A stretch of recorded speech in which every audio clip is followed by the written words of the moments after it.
Buenos días. Ya trataré de cambiar al inglés, pero... Good morning. I will soon change to English, but I did want to thank the Central Bank of Chile for the invitation to be here today. Try to also unlock your spirits to the wonders of data and information and statistics, which is a very important topic for central banks and certainly also for Bank of Portugal. Yesterday morning I was in Museo de Arte Precolombina and it was quite interesting to see how important it was already in the Precolombina times in this region, the treatment of information. It was actually recorded in textiles, in quite inventive ways of transporting information across the territory with very strict and detailed methods, using colors, using all sorts of things that they had available by then to carry information over time, over the space, different regions.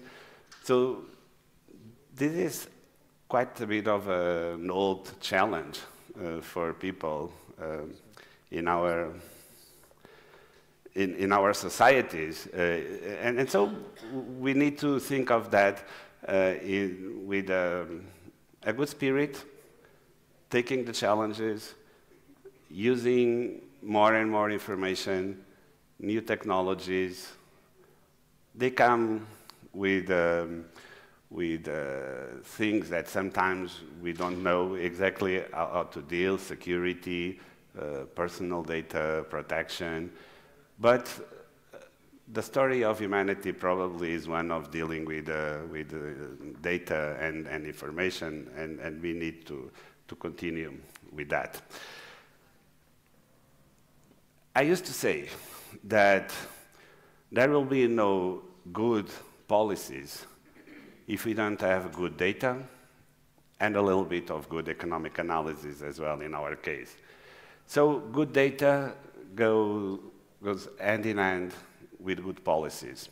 So we need to take care of the basics, and that's precisely information. We like to see Bank of Portugal as an increasingly data-driven central bank.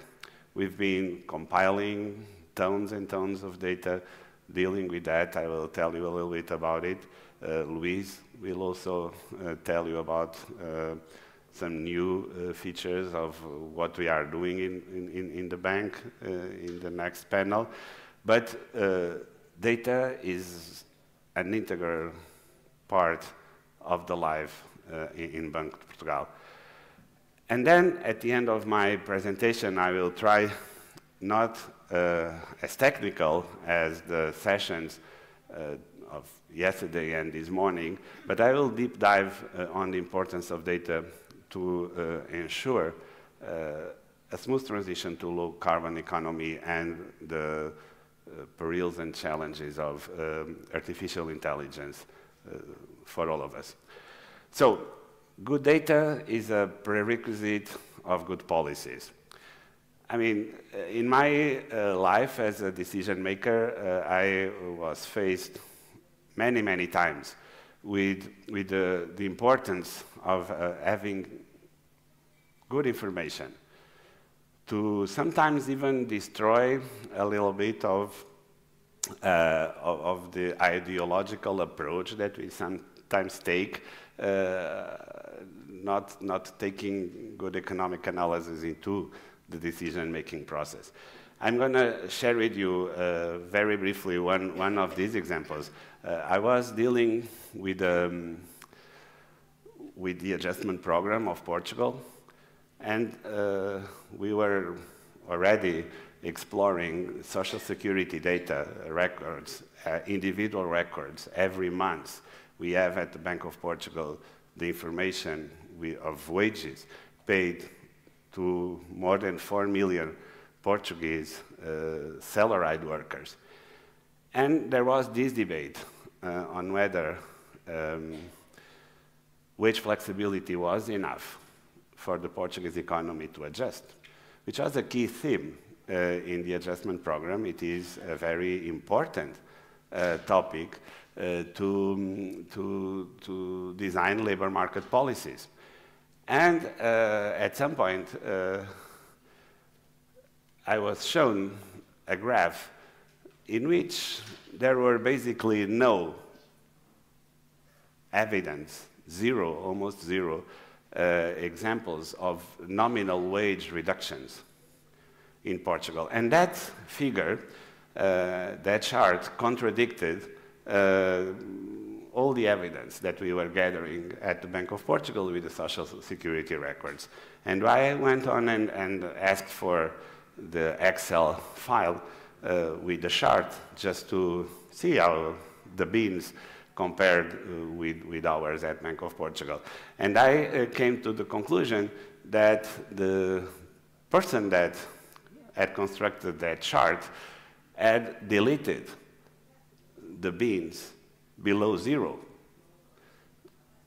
showing a graph that had only wage increases and no wage reductions. Actually, these omitted beans represented 25% of the distribution. It was kind of a heavy censoring of the data, right? We need to be very cautious with the way we deal data. Data is very powerful. Data revisions are a killer to credibility, to those that will have to face citizens and face decisions and explain them. Sometimes they are very difficult. So good data dealt with care and sometimes even love is very important for us to proceed in our duties as central bankers. And this citation by Stiglitz, Fitoussi, and Duran, I'm not going to read it, but it's, again, a very strong statement on these regards. So Bank of Portugal is indeed using data as an asset to our everyday life. This goes from monetary policy very heavily in supervision. Research, of course, is a major area in which we use data, but we have a very strong statistical department that helps us in getting all this data around and in returning value to the society. So data goes through all the organization. One of the key issues that we were able to develop, and this is something that is always being improved, is the sharing of data in the Bank of Portugal. So going away from this silos idea that it's almost proprietary, the data, and once a department or a unit of the bank uses one specific data set, it remains exclusive of that area. We developed quite ambitious programs of integrated data management in which we were able to give to all the bank, virtually all the bank, the possibility to use data that is compiled in a data warehouse. That's very important to make data usage more common and spread over the bank. To make this possible, we need also to give people, teach them how to use such a data architecture. This includes science labs. We have a centralized unit in the bank that shares this information and provides also assistance to people in dealing with the data.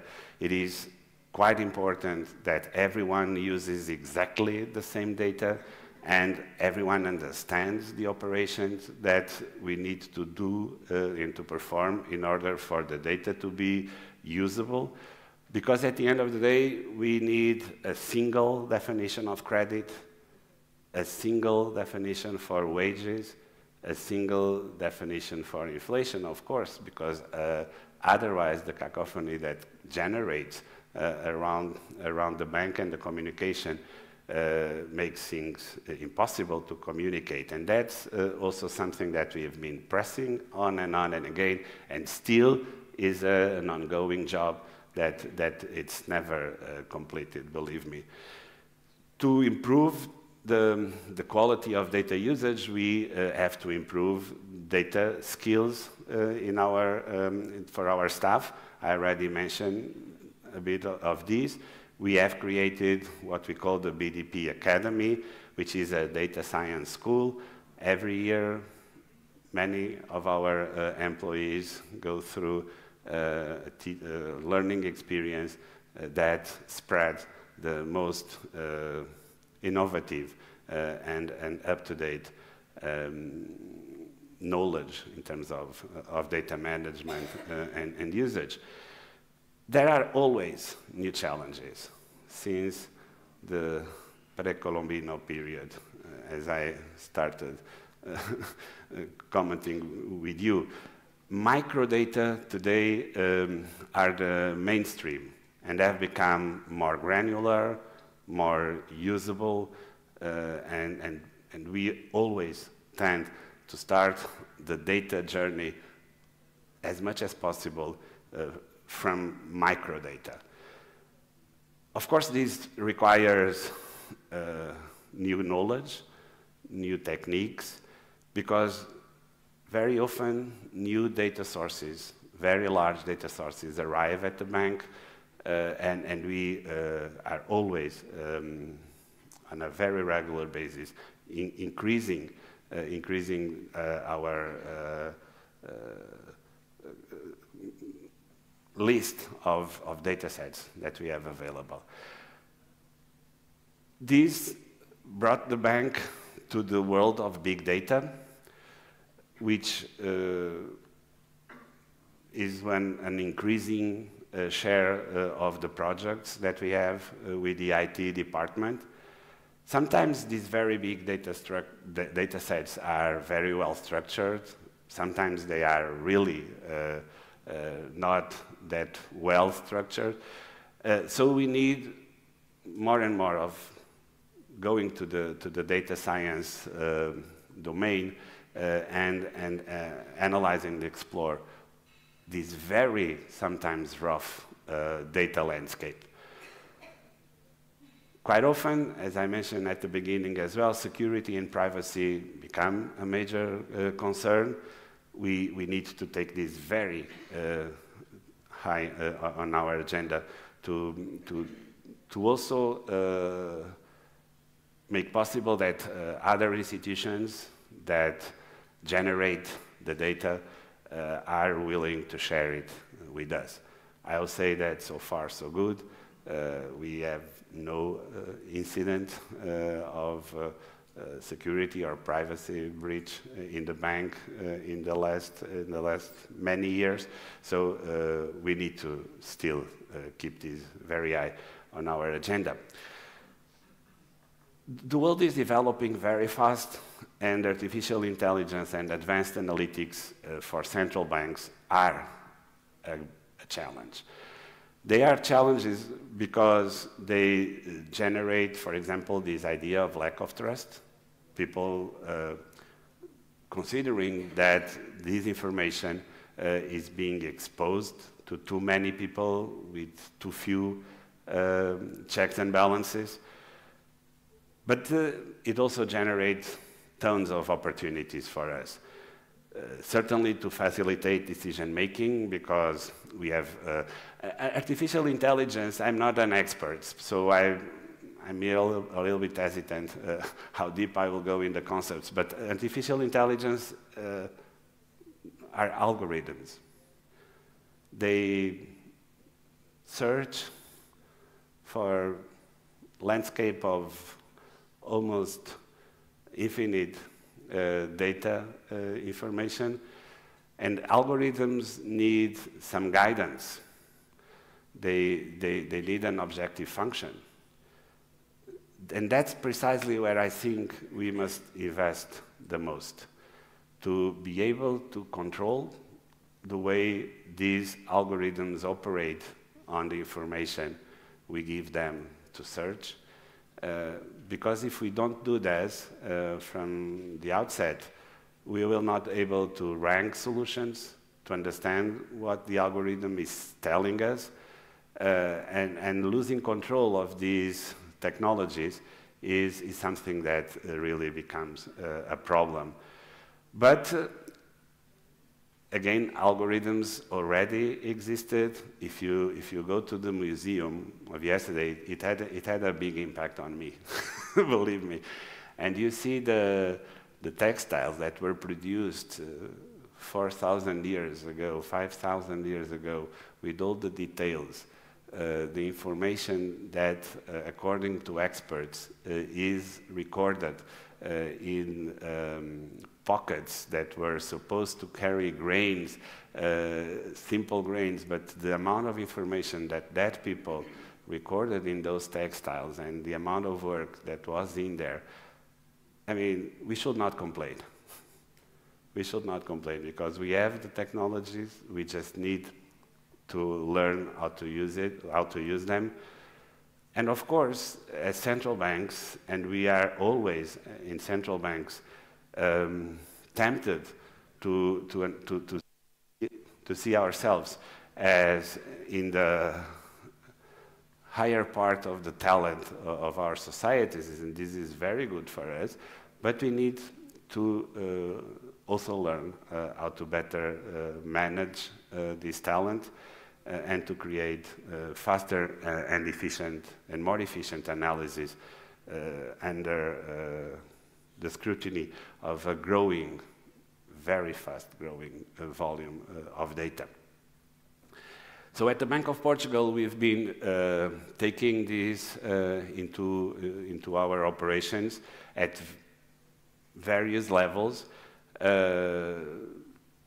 trying to build these AI and advanced analytics from very close to what I mentioned here as business use cases, so bottom-up approach in the most single unit of the bank to generate creative solutions using what I call responsible AI frameworks. And responsible AI frameworks, to me, as top management of the bank, is that we really need to understand what is going on behind the AI algorithm. Promoting data culture, I mean, it's of the essence. I've mentioned that several times already. So I just want to show you a few examples in which already today an AI platform is used at the bank. In the different areas of the bank. In statistics, we faced with very, very large data sets with millions and millions and millions of observations. Detecting anomalies in data report is absolutely key. We have this central register, central credit register, which has information on all the credits of all banking sector. It's a very, very heavy data set. Errors there may cost people a note in this register center that makes it impossible for these people to get new credit. So errors there are very costly to people. So detecting errors is very important, and we've been using AI to help us with that.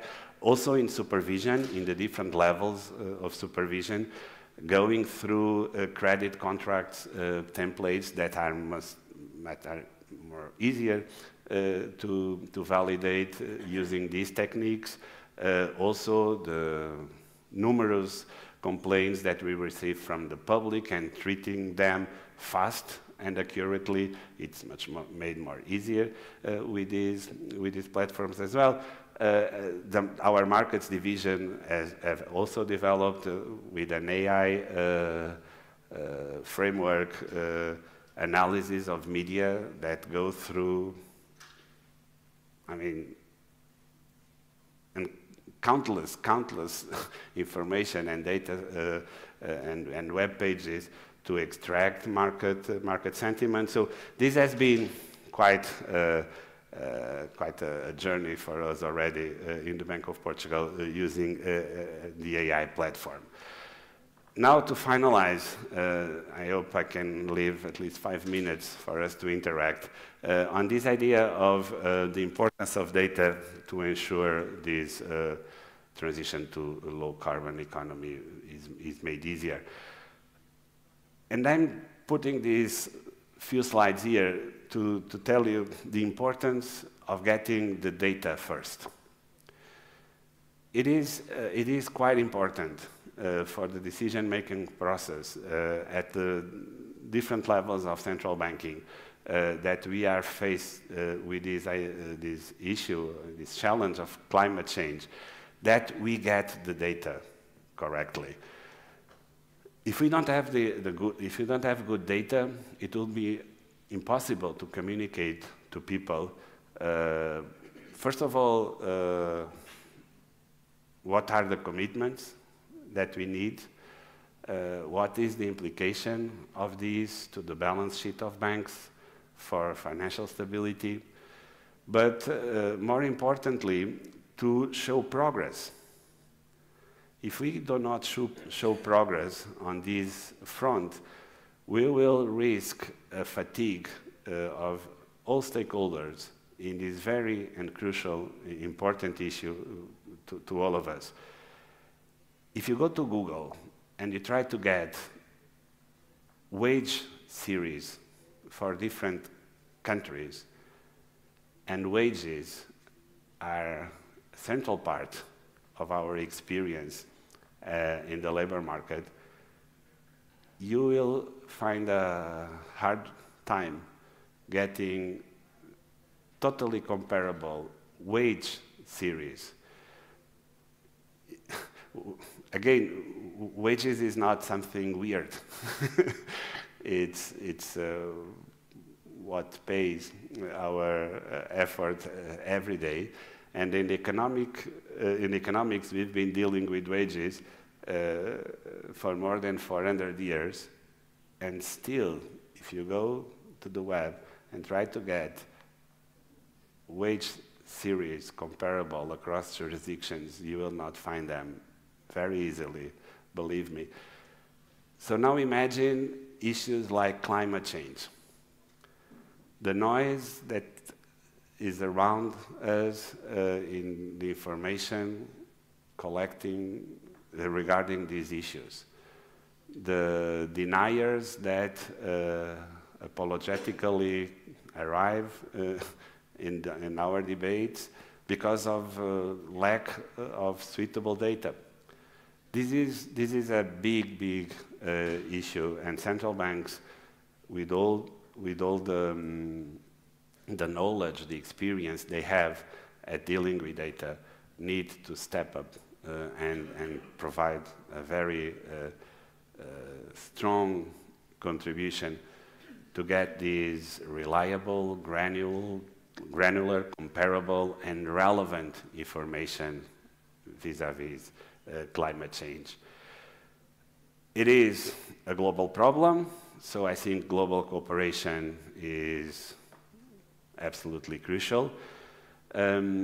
We have already set up a few mechanisms to work with these, certainly at the BIS, the OECD, the ECB, most prominently the Network for Greening of the Financial System, which is a network of central banks that is growing and growing in importance.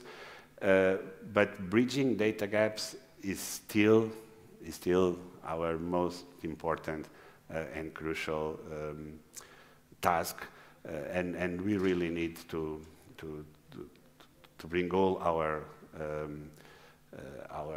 resources to that.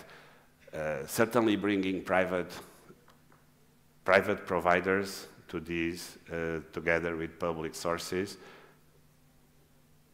Supervised institutions are absolutely key because they have access to firms, to households, to what's going on in our economy. All efforts cannot be spared for us to get this done. I think I'm going to skip this for the sake of the 4 minutes that I still have to talk with you. So I am available. Thank you.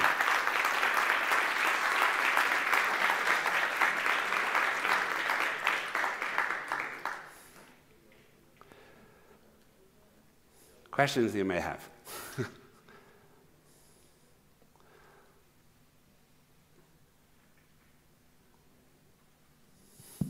Hello, good morning. Thank you for your speech. It's always interesting seeing the experience of other central banks, and it looks like the Bank of Portugal is quite ahead in the use of artificial intelligence, which is interesting to see. I was interested in the AI platform that you mentioned for various analyses that you're doing within the bank. Is that something that was developed in-house, or was that from external providers that were contracted by the bank? Thanks. It's a little bit both. As I mentioned, we try to develop these experiences in a very bottom-up perspective. Because to my interpretation and my advice is always that we need to remain in control of what we see after the algorithm operates. And in order for that to be true, or to be the case, you really need to bring a very almost down-to-earth approach. Of course, the methodologies and this platform, which is not really a uniform platform in the sense that it operates in different areas of the bank, but we use external resources to get this done. Again, the key thing is to have a very clear and complementary approach, in my view. Even if this makes it slow or slower, it's better to stay in control than jumping into very brave outsourcing of these issues. And then you'll lose control on the process. So yes, it's a little bit in those.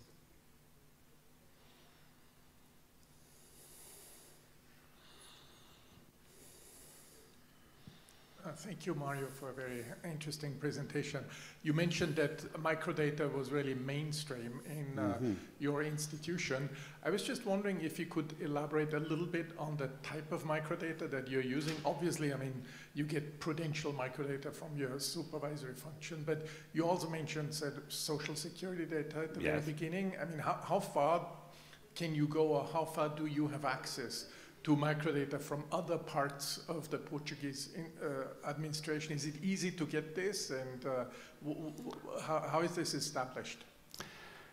Yeah, it's a long tradition at the bank, and this also helps, of course, in getting new data sources. I don't know if I have the list on top of my head, but because we are not virtually, but very often adding new data to this list. But they go from the central credit register is a very important data set in terms of the credit field, in which all credit provided by the banking sector are in this data set. This is more natural for a central bank. Then we have, indeed, information, individual information, firm by firm, worker by worker of Social Security on a monthly basis. We know we can trace the work experience of workers going from one firm to the other, from that firm to unemployment insurance, then go back to work, then totally to inactivity without any support, and then eventually retiring, and then you have the pensions that this individual receives. We have this in a very detailed way. Then we have all invoices that are issued by all firms in Portugal, one by one, with the identification of the buyer, with the identification of the seller, the sector. We can, with a lag of a couple of months, get the information of the whole economic activity that is going on in the country. We also have, already for quite some time, a very large data set that was created in Portugal at the beginning of this century with all information for the more than 300,000 firms of Portugal, of the balance sheet of the firms, the results, the financial conditions. This is an annual data set. It is very important for the National Institute to compute national accounts, which was a big improvement on the quality of that. We also are responsible to, actually, it is the Bank of Portugal, in a unit of the statistical department that manages this very large data set. So it is really comprehensive, and we can be, if we don't take this with a great caution, the idea of Big Brother is getting close. So we need to be very responsible and very demanding on the way all this information is dealt with by the bank. And yeah, we have, and I'm of course not mentioning other micro data, the sets that we have at the bank. So the approach is, let's always start with the micro and then build this up to the aggregate level with distributions, with measures of inequality that we most of the time base our analysis, our economic analysis in. Thank you, Paul. Yet another question? Yeah. Hi, thank you, Government, for your really nice presentation and very complete. And you know, in Chile, we just approved a new law of data protection for personal, for people. And we want to know, in your opinion, what are the key benefits and gains in the application or the implementation of data protection inside your organization for their processes and decision-making, things of daily basis? Thank you. It is absolutely key to respect and to be concerned about security and personal data identification, because if there is a breach on either of these domains, it can ruin your reputation at dealing with data, and you can go back 2-3 decades in that effort. So I think the laws that have been passed in Europe, we have the same type of laws. sometimes they can be annoying in terms of making this process slower, but it's absolutely key. It is really absolutely key for us to protect the identification of the individuals that are represented in these data sets, because the negative impact that it may have if we don't do this can be quite bad for us.